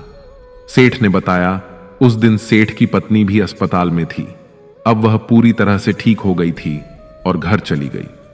सेठ को बातों ही बातों में पता चल गया कि किसान को 10,000 रुपयों की आवश्यकता है। तो सेठ ने तुरंत अपनी जेब से पैसा निकाल कर देते हुए कहा, उसके पास इस समय 10,000 रुपए ही हैं, जिसे वह रख ले। साथ में सेठ जी ने कागज पर अपना पता लिखते हुए कहा, अगर उनको और पैसों की आवश्यकता हो तो वे बेझिझक मांग ले। किसान की पत्नी ने उत्तर दिया, इस कागज की कोई आवश्यकता नहीं है। वो जानती है कि ये पैसे उसको किसने भी की प्राप्ति नहीं हो जाती, यानी जब तक कर्म करने वाला अपने कर्म के परिणामों को पूर्ण रूप से भोग ना ले, किसी को समय से पहले और भाग्य से अधिक नहीं मिल पाता। श्रीमद् भगवद गीता का 36वां अनमोल वचन यह है कि अध्यात्म से जुड़े। एक आध्यात्मिक ज्ञान ही जीवन को सुकून की तरफ ले जा सकता है। आध्यात्मिक ज्ञान आपको मानसिक और आत्मिक रूप से मजबूत बनाएगा। इसलिए ईश्वर पर विश्वास करें और ईश्वर द्वारा प्रदान की गई शिक्षाओं का पालन करें। लोगों की बातों पर जितना ध्यान देंगे उतना ही आपका खुद पर से विश्वास कम होता जाएगा। इसलिए खुद पर विश्वास कर खुद के दम पर आगे बढ़ो और स्वयं ही अपना मार्ग तय करो। जीवन में किसी भी पल कुछ भी हो सकता है। जीवन सीमित है, समय व्यर्थ मत करो। बुरे अतीत को याद करके दुखी होने से अच्छा है कि उससे सीख लो और अपने वर्तमान को सुधार कर एक बेहतर भविष्य का निर्माण करो। कर्म करो और ईश्वर पर भरोसा रखो। क्या होगा क्या नहीं, यह ईश्वर पर छोड़ दें। जितना अधिक पुरुषार्थ करोगे, स्वर्ग का मार्ग उतना ही सरल होगा। स्वयं को ईश्वर के चरणों में सौंप दो। नित्य अच्छे कर्म करो और लोगों की भलाई करो और उन्हें सही राह दिखाओ। एक ज्ञानवान व्यक्ति कभी भी कामुक सुख में आनंद नहीं लेता। इसलिए ज्ञानी व्यक्ति, जो हो गया वह अच्छा हुआ, जो हो रहा है वह अच्छा हो रहा है और जो होगा वह भी अच्छा ही होगा, इसी पर अडिग विश्वास करता है। वेद पुराण पढ़ने का कोई लाभ ही नहीं जब तक उसमें कही बातों को अपने जीवन में अनुकरण न करें, उनका पालन न करें। रावण बुद्धिमान अवश्य था, किंतु ज्ञानी नहीं। उसकी अज्ञानता ने उसे क्रोधी, कामुक और अहंकारी बना दिया, जो उसकी मृत्यु का सबसे बड़ा कारण बना। श्री कृष्ण कहते हैं, मैं सभी प्राणियों को एक समान रूप से देखता हूं। मेरे लिए ना कोई कम प्रिय है और ना ही अधिक। वह ज्ञान व्यर्थ है जो सिर्फ तुम तक ही सीमित है। उस ज्ञान का कोई लाभ नहीं जिससे समाज एवं जगत का कल्याण ना किया जा सके। तुम क्यों व्यर्थ में चिंता करते हो? तुम क्यों भयभीत होते हो? कौन तुम्हें मार सकता है? आत्मा ना कभी जन्म लेता है और ना ही इसे कोई मार सकता है। यही जीवन का अंतिम सत्य है। मनुष्य का कर्म ही मनुष्य को ईश्वर के नजदीक लाता है या ईश्वर से दूर कर देता है। इसलिए हमेशा अच्छे कर्म ही करें। जब जब इस धरती पर पाप, अहंकार और अधर्म चरम सीमा पर होगा, तब तब उसका विनाश कर धर्म की पुनः स्थापना हेतु मैं अवश्य अवतार लेता हूं। जो दान कर्तव्य समझकर बिना किसी सोच के किसी जरूरतमंद व्यक्ति को दिया जाए, वह दान सात्विक माना जाता है। जिसने मन को जीत लिया है, उसने पहले ही परमात्मा को प्राप्त कर लिया है, क्योंकि उसने शांति प्राप्त कर ली है। ऐसे मनुष्य के मन पर सुख, दुख, सर्दी, गर्मी और मान अपमान का कोई फर्क ही नहीं पड़ेगा। जो विद्वान होते हैं वह ना तो जीवन के लिए और ना ही मृत्यु के लिए शोक करते हैं। अपने कर्तव्यों को पूरी निष्ठा से, ईमानदारी के साथ निभाना और धर्म का पालन करना भी बड़े तप के समान होता है। श्रीमद् भगवद गीता का 37वां अनमोल वचन यह है कि जब भी जिंदगी में खुद को अकेला महसूस करो, तब इस सच्चाई को ठीक से समझ लेना कि आप दुनिया में अकेले ही आए थे और अकेले ही जाओगे। वास्तविकता में यहां कोई आपका अपना नहीं है। एक दिन तो जो मां बाप हमें जन्म देते हैं, वह भी हमें अकेला छोड़ के चले जाते हैं। तो औरों से तो उम्मीद ही क्या करना। यदि कोई आपका साथ छोड़ दे तो याद रखना कि वो ईश्वर सदा आपके साथ है। वह कभी आपका साथ नहीं छोड़ता। गीता में श्री कृष्ण ने अर्जुन से कहा, चाहे कोई मनुष्य मुझे माने या ना माने, लेकिन मैं इंसान का साथ कभी नहीं छोड़ता, क्योंकि ये सब मेरी ही संतानें हैं। इंसान को ईश्वर का ही अंश कहा गया है, इसलिए मनुष्य को ईश्वर की संतान कहा जाता है।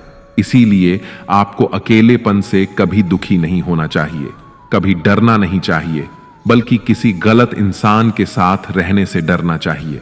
एक कहावत है कि something is better than nothing, यानी कुछ होना कुछ नहीं होने से कई गुना बेहतर है। लेकिन एक और कहावत है कि nothing is better than nonsense. इसलिए नॉनसेंस लोगों के साथ रहने से अच्छा है आप अकेले ही रहो। इसीलिए गीता का यह उपदेश हर इंसान के लिए बहुत जरूरी है, जो खुद को अकेला समझकर दुखी हो जाते हैं। इसीलिए अकेलेपन से डरना और दुखी होना छोड़ दो, क्योंकि यहां कोई किसी का नहीं होता। श्रीमद् भगवद गीता का 38वां अनमोल वचन यह है कि कभी भी अपने धन, अपने पद और बल का अभिमान नहीं करना चाहिए।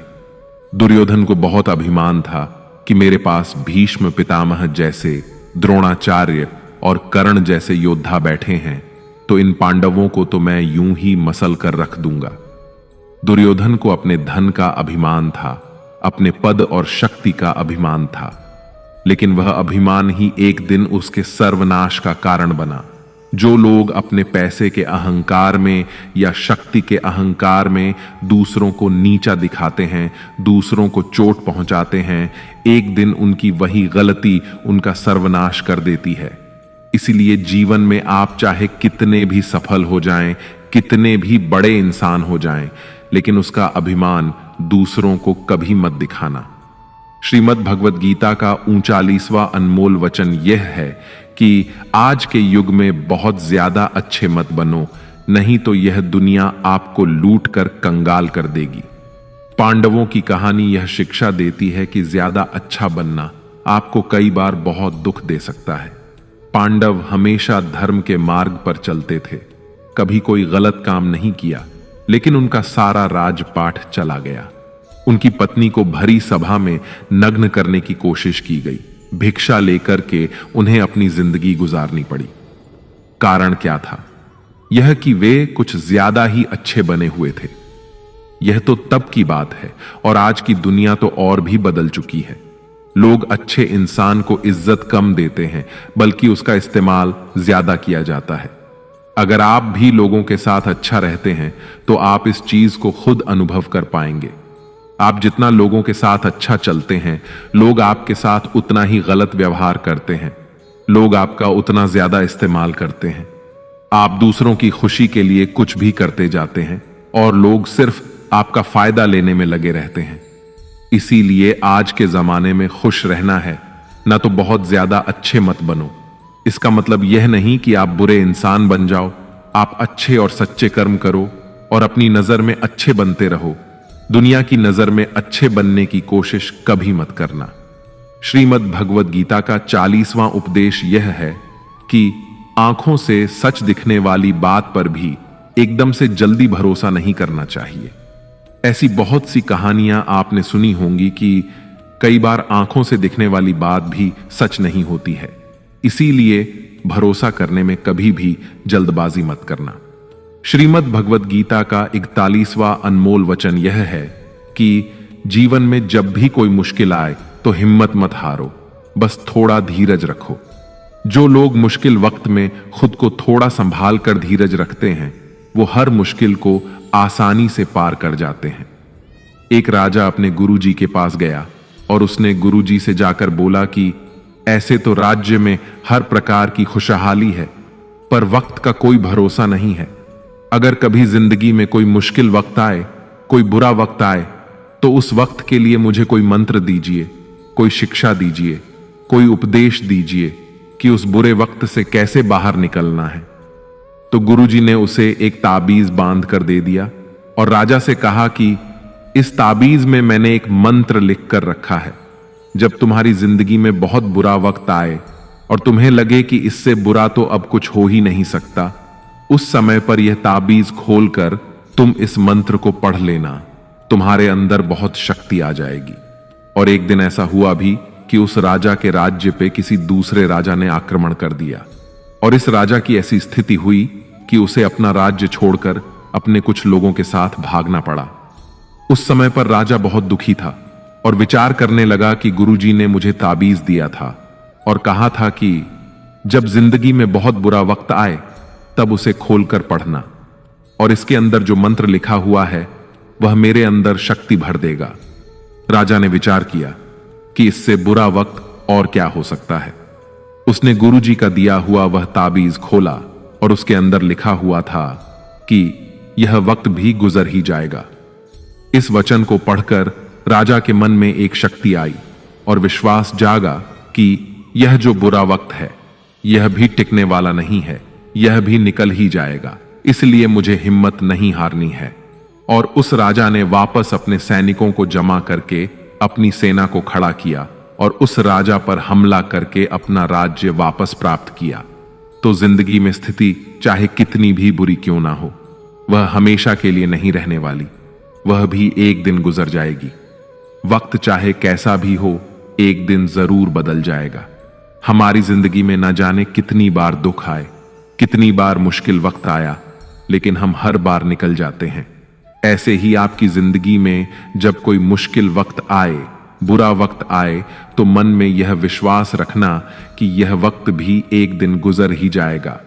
इसलिए अपनी हिम्मत मत हारो। अगर आपके अंदर धीरज है तो आप बुरे से बुरे वक्त को भी जरूर पार कर जाओगे।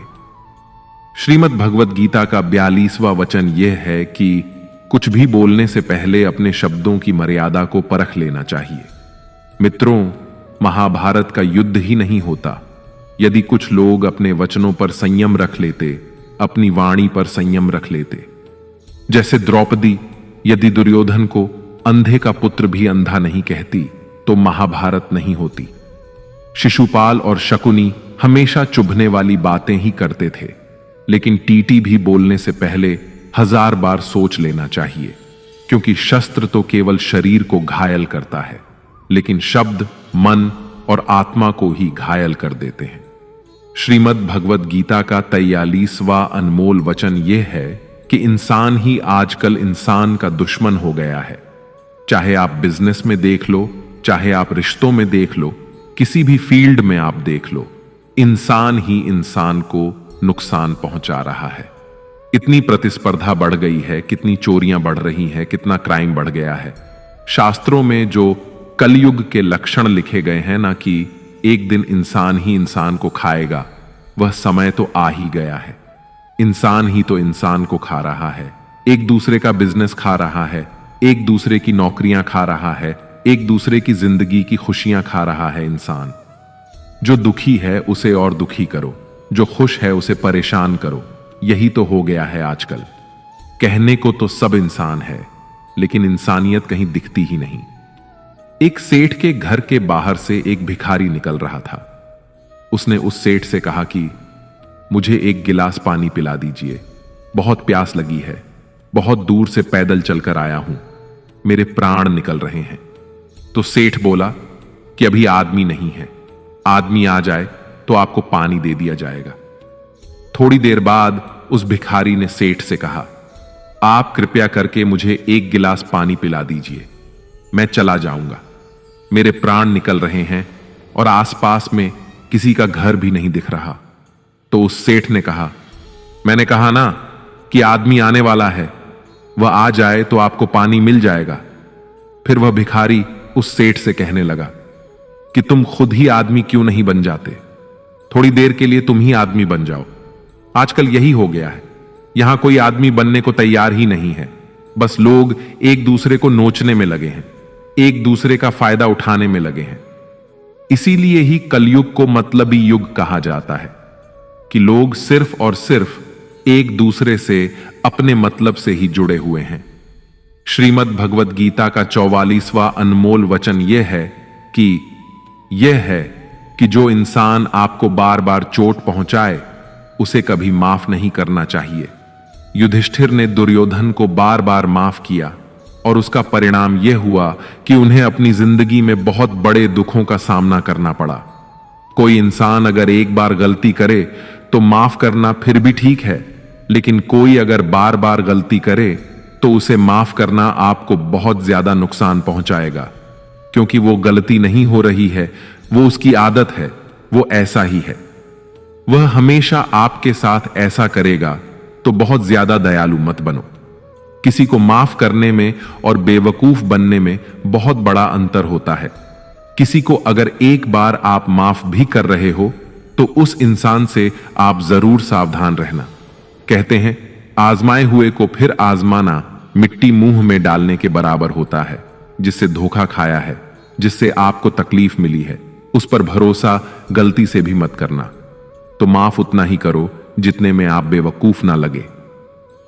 श्रीमद् भगवत गीता का 45वां अनमोल वचन यह है कि जन्म और मृत्यु की चिंता किए बगैर अपना कर्म करो।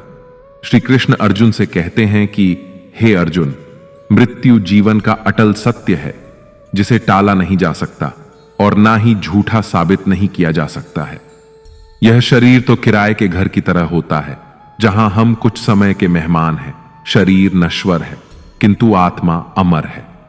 जो होना है उसे कोई टाल नहीं सकता, और जो होना ही नहीं है उसके बारे में शोक व चिंता करना स्वयं की परेशानियां बढ़ाने के ही समान है।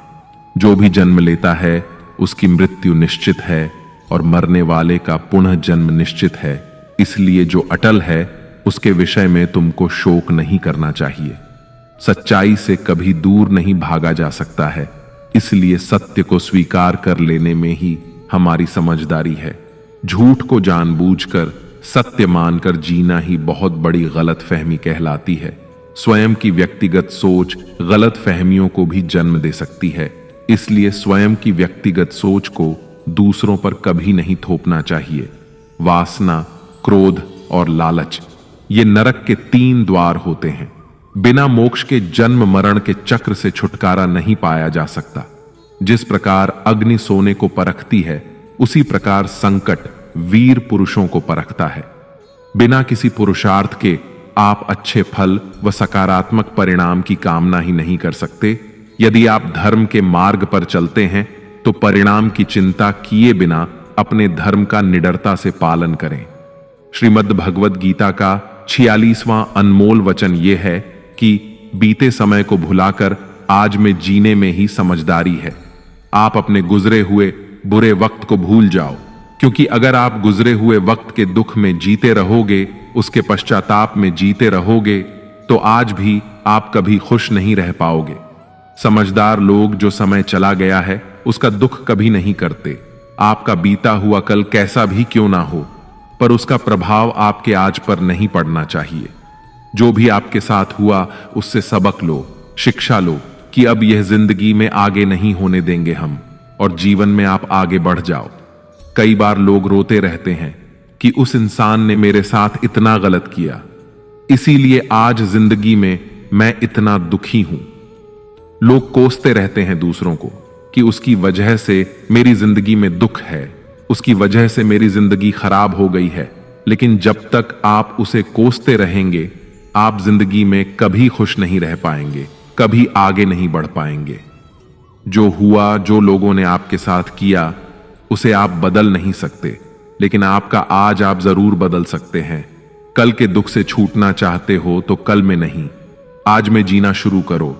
आपको ऐसा एक भी इंसान नहीं मिलेगा जो अपने कल में जीता हो और प्रसन्न रहता हो। सिर्फ वही इंसान खुश रहेगा जो अपने आज में जीता है।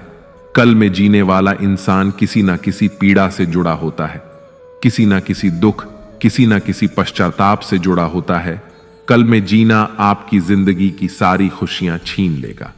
तो जितना हो सके अपने पास्ट को भूल जाइए और अपने वर्तमान में जीना शुरू कीजिए। श्रीमद् भगवद गीता का 47वां अनमोल वचन यह है कि जीवन में कई बार नया शुरू करने के लिए पुराने को पूरी तरह से मिटाना पड़ता है। श्री कृष्ण से कुंती ने पूछा था कि हे कृष्ण, क्यों तुमने इतना बड़ा महायुद्ध करवा दिया?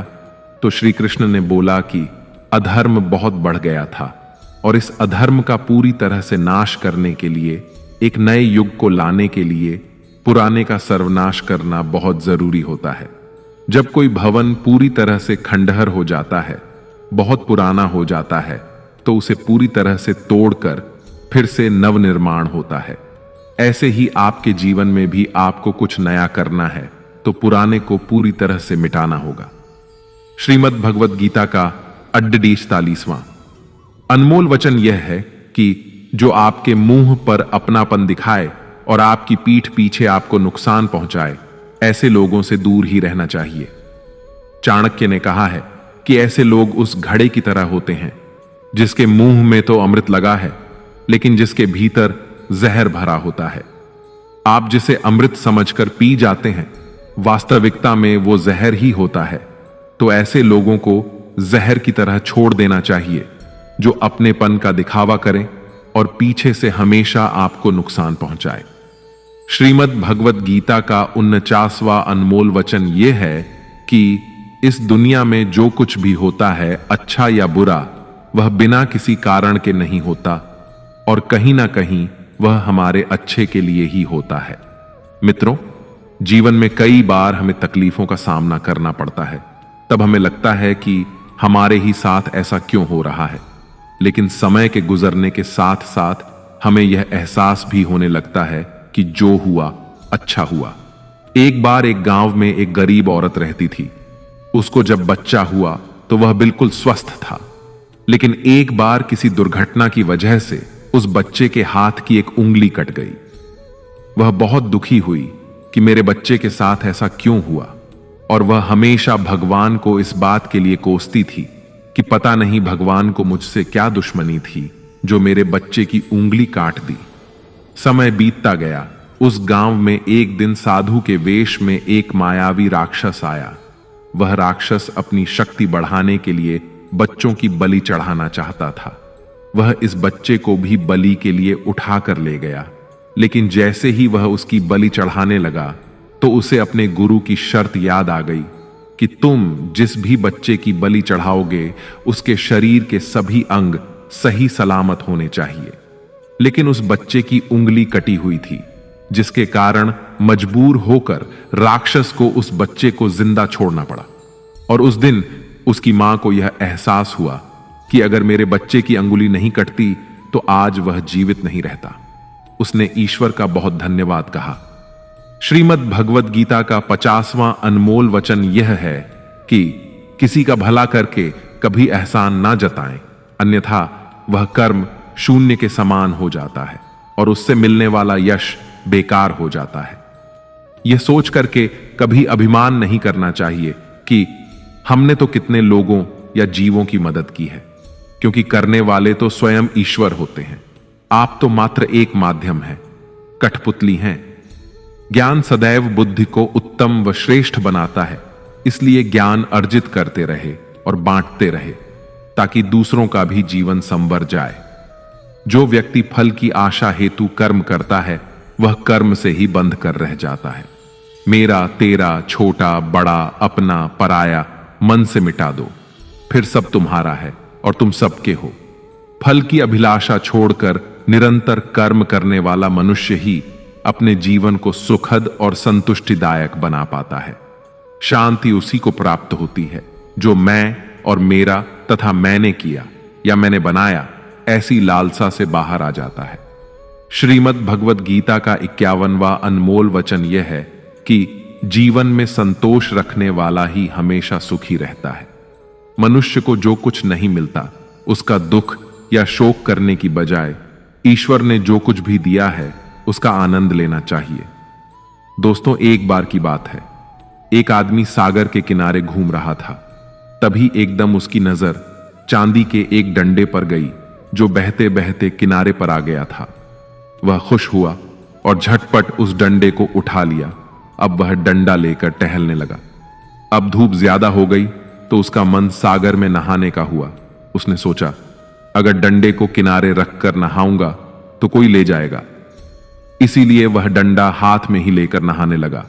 तभी एक ऊंची लहर आई और तेजी से डंडे को बहाकर ले गई। वह अफसोस करने लगा और दुखी होकर तट पर आ बैठा और रोने लगा। उधर से एक संत आ रहे थे। उस आदमी को उदास और रोता हुआ देखकर संत ने पूछा, तुम इतने दुखी क्यों हो?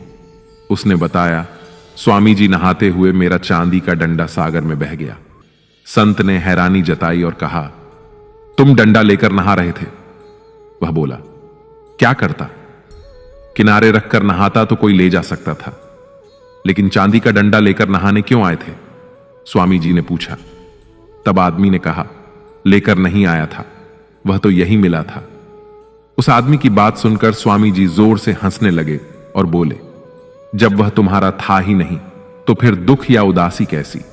कभी कभी कुछ खुशियां अनायास ही मिल जाती हैं और कभी कुछ श्रम करने और कष्ट उठाने से मिलती है।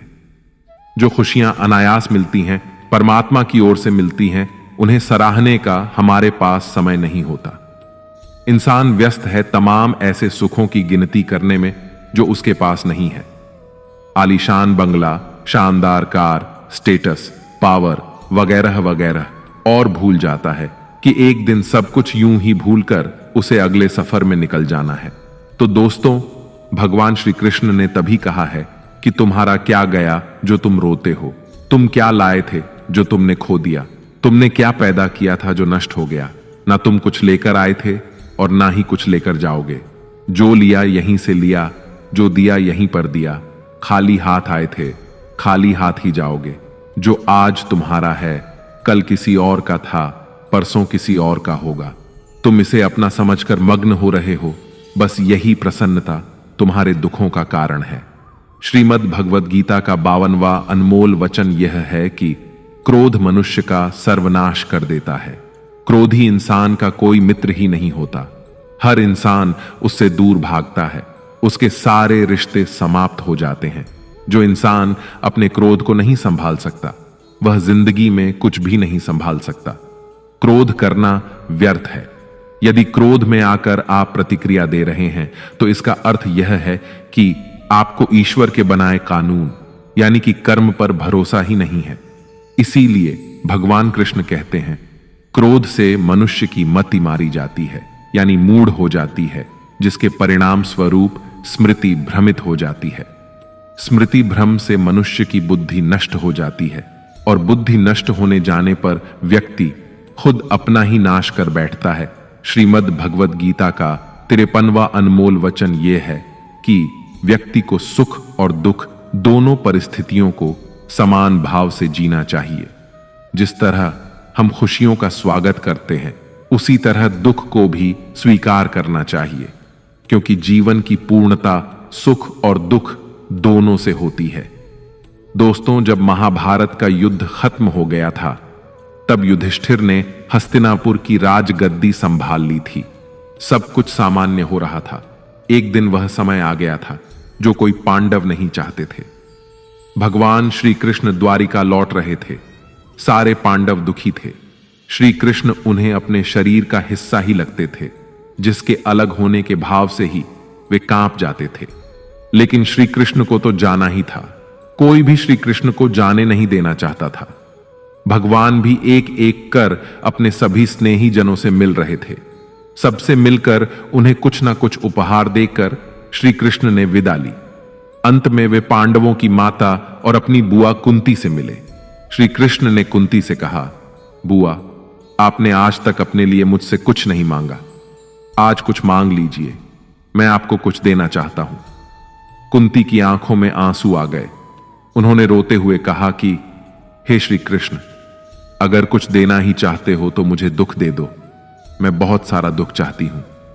श्री कृष्ण आश्चर्यचकित हो गए। श्री कृष्ण ने पूछा कि ऐसा क्यों? बुआ, तुम्हें दुखी क्यों चाहिए? कुंती ने जवाब दिया कि जब जीवन में दुख रहता है तो तुम्हारा स्मरण भी रहता है। हर वक्त तुम याद आते हो। सुख में तो यदा कदा ही तुम्हारी याद आती है। तुम याद आओगे तो मैं तुम्हारी पूजा और प्रार्थना भी कर सकूंगी। तभी दोस्तों, भगवान श्री कृष्ण कहते हैं कि जो न कभी हर्षित होता है, न द्वेष करता है, न शोक मनाता है, न कामना करता है, तथा जो शुभ और अशुभ कर्मों का त्यागी है, ऐसा भक्ति युक्त पुरुष ही मुझे अति प्रिय है। श्रीमद् भगवद गीता का 54वां अनमोल वचन यह है कि बहुत ज्यादा मीठा बोलने वालों से और ज्यादा तारीफ करने वालों से सावधान रहना चाहिए, क्योंकि लोग मीठा सिर्फ तभी बोलते हैं जब उनको आपसे अपना मतलब निकालना होता है। आपकी तारीफ भी सिर्फ तभी की जाती है जब उन्हें आपसे अपना काम निकालना होता है। याद रखना कि तारीफ आपको जिंदगी में कभी भी मुफ्त में नहीं मिलने वाली। अगर कोई आपकी तारीफ कर रहा है तो कुछ ना कुछ उसके लिए आपको चुकाना ही पड़ेगा। इसीलिए जो बहुत ज्यादा मीठा बोलते हैं या जो आपकी तारीफ करते हैं, उनसे जरा सावधान रहना चाहिए। श्रीमद् भगवद गीता का 55वां अनमोल वचन यह है कि अपने मन को शांत रखना सीखो, क्योंकि अशांत मन जीवन में सिवाय दुख के आपको और कुछ नहीं देने वाला, और एक शांत मन आपको जीवन में प्रेम और आनंद ही देगा। दुख और सुख सिर्फ शांत और अशांत मन के परिणाम है। अशांत मन दुख को ही जन्म देता है और शांत मन परम आनंद को जन्म देता है। मन में शंकाओं को कभी जन्म ना दो। ये शंकाएं मन में गलत फहमियों के पहाड़ बना देती हैं, जिससे जीवन का सुख चैन छिन जाता है। तभी श्री कृष्ण कहते हैं कि मनुष्य को अपने मन को वश में रखना चाहिए। जो कोई अपने मन को वश में कर लेता है, उसका मन उसका मित्र बन जाता है, और जो कोई अपने मन को वश में नहीं रख पाता, उसका मन उसका सबसे बड़ा शत्रु बन जाता है। श्रीमद् भगवद गीता का 56वां अनमोल वचन यह है कि जीवन में आपकी सफलता या असफलता बहुत कुछ आपकी संगत पर निर्भर करती है। मित्रों कहते हैं कि जैसी संगत वैसी रंगत, और जैसी रंगत वैसा जीवन। आप लाख अच्छे हैं, लेकिन यदि आपकी संगत बुरी है तो आप बर्बाद हो जाएंगे। लेकिन यदि आप लाख बुरे हैं और आपकी संगत अच्छे लोगों से है और आप उनकी सुनते भी हैं, तो निश्चित ही आप आबाद हो जाएंगे। कौरवों के साथ शकुनी जैसे लोग थे, तो पांडवों के साथ कृष्ण। शकुनी मामा जैसी आपने संगत पाल रखी है तो आपका दिमाग चलना बंद ही समझो, क्योंकि वो कहते हैं ना कि धर्म से भरा हृदय धर्म का परामर्श देता है, जबकि अधर्म से भरा हृदय अधर्म का परामर्श देता है। आप चाहे कितने भी अच्छे हों, लेकिन अगर बुरे लोगों के साथ रहोगे तो आपका भी वही हाल होगा जो बुरे लोगों का होता है। भीष्म पितामह एक ब्रह्मचारी थे, धर्मात्मा थे, लेकिन वह अधर्म के पक्ष मंभ खड़े हो गए। द्रोणाचार्य भी एक ब्राह्मण थे, लेकिन वह अधर्म के पक्ष में खड़े हो गए, तो अंत में उनका वही हाल हुआ जो एक अधर्मी इंसान का होता है। उनको मृत्यु के समय भयानक पीड़ा का सामना करना पड़ा। इसीलिए गलत संगत में कभी नहीं रहना चाहिए। क्योंकि कई बार आपको उनके संग में रहने की वजह से उनके ही कर्मों की सजा मिलने लगती है।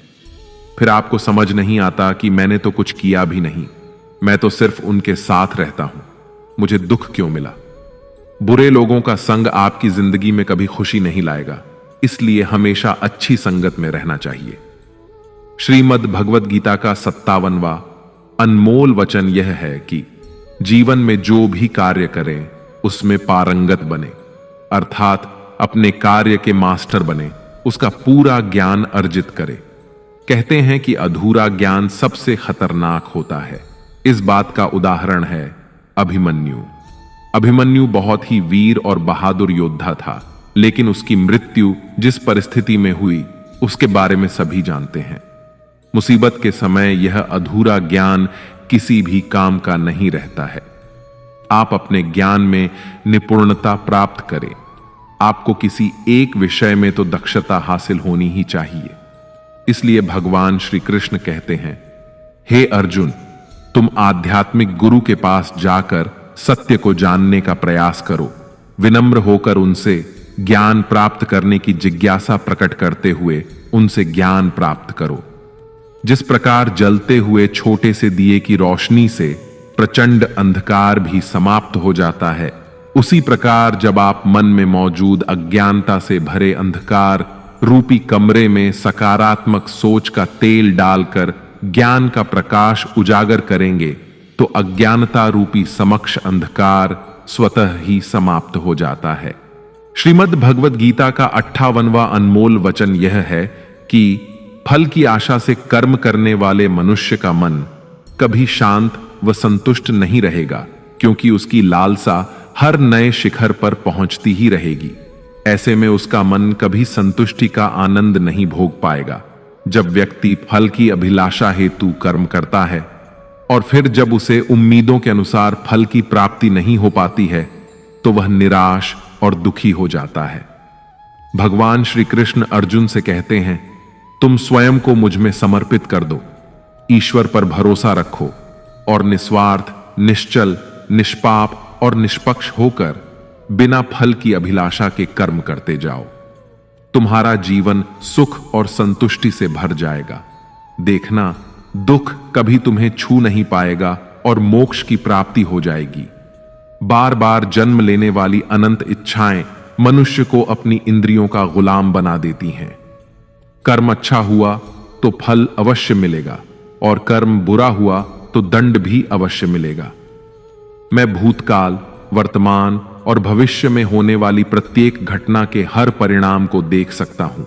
इसलिए परिणाम की चिंता छोड़कर अपने कर्म को निरंतर करते रहो।